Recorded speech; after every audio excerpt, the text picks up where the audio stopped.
Comment arrêter de pleurer? Pourquoi veux-tu arrêter de pleurer? Pleurer, c'est une émotion. Pleurer, c'est un ressenti.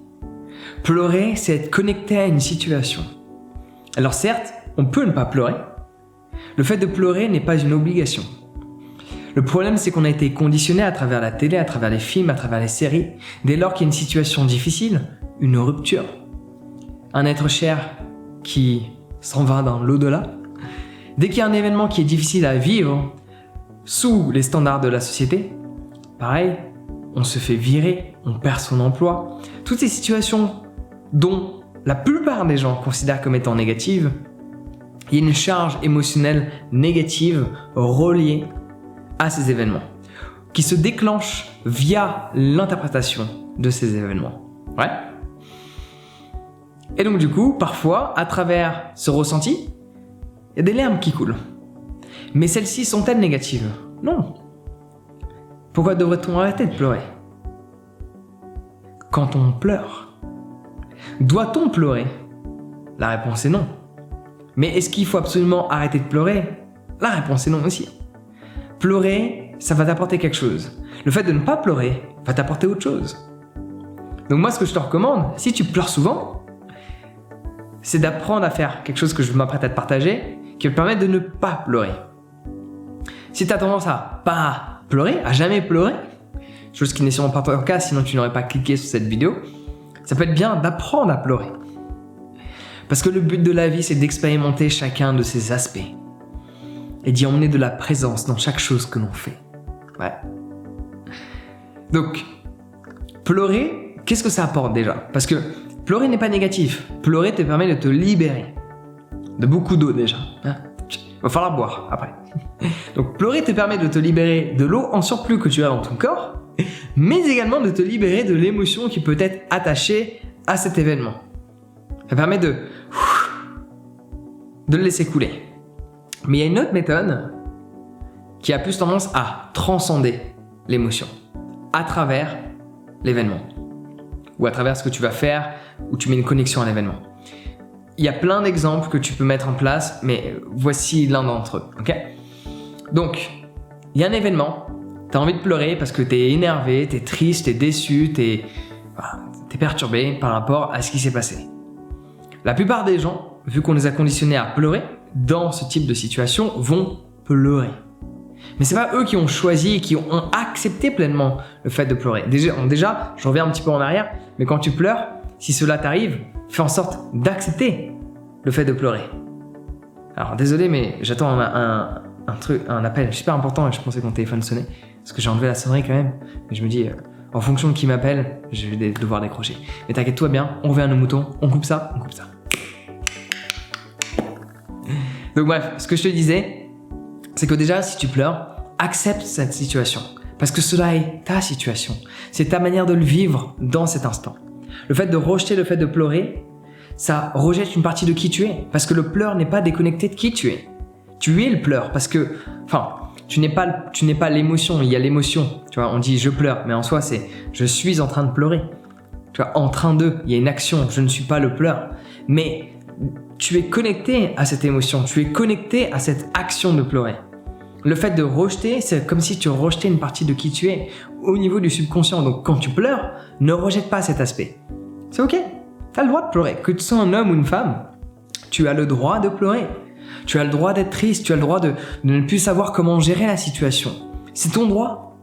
C'est ton droit. Donc accepte-le. Mais tu n'es pas obligé de rester dans cette situation en permanence. Parce que parfois, tu peux utiliser l'émotion. Donc pour revenir à ce que je disais, pour l'utiliser, on va la transcender. C'est-à-dire que au moment donné où tu sens que tu as envie de pleurer, tu vas faire quelque chose, soit une activité physique, donc tu vas te dépenser à travers une activité physique, ça peut être de la boxe, ça peut être le fait de courir, ça peut être le fait de faire de la muscu ou je ne sais quoi, d'aller faire du foot, d'aller faire du basket, et d'évacuer cette émotion, non pas à travers des larmes, mais à travers de la transpiration. Donc il y a toujours la dynamique eau, tu vois, qui se libère. Ou alors, à travers quelque chose de créatif, aller faire de la musique, que ce soit digital ou acoustique, d'aller faire quelque chose de créatif à travers le fait de peindre. En fait, tous les éléments créatifs vont t'apporter une présence. Et cette présence va permettre de te déconnecter de la situation qui, de par ton interprétation, parce que la situation n'a pas causé les pleurs. Faut qu'on se mette d'accord là-dessus quand même. La situation n'a pas causé les pleurs. Il y a la situation, il y a moi qui interprète cette situation. Du coup, j'ai l'impression que c'est elle qui me fait pleurer, alors que c'est moi qui ai décidé de pleurer à travers comment je perçois la situation. Donc, je perçois la situation, je pleure, mais je peux faire autre chose. Je peux percevoir la situation, être triste, mais là me dire, ok, je vais faire quelque chose. Parce que quand tu pleures, la situation en général, tu ne la vis plus. Par exemple, il y a une rupture, il y a un être cher qui est décédé, on t'a viré, on t'a déçu, et là tu pleures. Mais tu ne pleures même plus par rapport à la situation. De base, c'est ton interprétation de la situation. Mais quand tu interprètes une situation, tu peux être plus ou moins dedans. Mais quand tu pleures le lendemain, la situation n'existe plus. Ce qu'il existe, c'est uniquement la pensée, la mémoire de ton interprétation, de la situation que tu as vécue dans le passé. Ce qui te fait pleurer, c'est le fait d'y penser. Et quand tu vas faire quelque chose de sportif, tu vas te dépenser, parfois il y a différents systèmes. À travers le sport, parfois ça va être l'aspect de présence, parfois ça va être l'aspect de rage qu'il y a en toi, que tu as refoulé, que tu vas pouvoir extérioriser à travers notamment par exemple la boxe. Ça peut être une des solutions. Mais à travers tout ce qui est créatif, le fait de faire quelque chose, d'utiliser cette émotion pour penser à toi, faire quelque chose qui t'apporte du plaisir, ça va t'emmener vers la présence. Et en t'emmenant vers la présence, il n'y a plus les pensées. S'il n'y a plus de pensées, il n'y a plus de pleurs. Tu ne peux pas pleurer et ne pas penser. Ça ne fonctionne pas. Quand tu pleures, il y a eu une pensée qui a activé cette émotion, reliée à ce que tu as vécu précédemment. Donc tu as revécu le passé dans ton présent à travers tes pensées et cela t'a fait pleurer. Donc c'est pour ça que le pleur en soi peut être évité. Est-ce qu'il faut le rejeter? Absolument pas. Il a son utilité. Parfois on est juste démuni, il faut accepter de l'être. Il faut accepter d'être vulnérable. Savoir s'embrasser, savoir s'aimer dans sa vulnérabilité, c'est une des plus grandes choses, une des plus grandes forces que tu peux avoir. La plupart des gens rejettent cette vulnérabilité. Être vulnérable, c'est être nu dans les bois. Être vulnérable, c'est notre essence même. En tant que nomade, quand on se déplace dans différentes villes, dans différents pays, on est vulnérable parce qu'on ne connaît pas. Accepter cette vulnérabilité, accepter le jugement d'autres personnes, accepter son propre jugement envers soi est extrêmement libérateur parce que quand tu acceptes, tu arrêtes de te focaliser dessus. Et quand tu arrêtes de te focaliser dessus, tu reviens dans l'instant présent où il n'y a plus de pensée et où la situation n'existe plus parce qu'elle fait partie du passé et où les pensées qui font revivre la situation dans le présent n'existent plus. Donc tout va bien. Donc premièrement, pour résumer, je te résume, c'est très simple. Si tu pleures, accepte-le. Sur le moment, accepte-le. C'est ton ressenti, c'est ce que tu vis aujourd'hui, accepte-le. Si ça te dérange, tu peux mettre des choses en place pour que la prochaine fois, tu ne te comportes pas de la même manière. Cependant, si sur le moment, tu pleures, accepte-le, tout simplement. Ok ? Et si t'en as marre de pleurer à chaque fois et de devoir passer la serpillière après, hein, parce qu'il y a trop d'eau partout par terre, hein, ou t'as cours de mouchoirs, bon, peu importe la situation, là tu peux faire en sorte de te comporter différemment et de transcender l'émotion, d'aller la dépenser à travers du sport, à travers une activité physique, soit même de marcher, d'aller faire une randonnée ou autre, ou dans quelque chose de créatif qui t'emmène vers cette présence, qui va déconnecter tes pensées.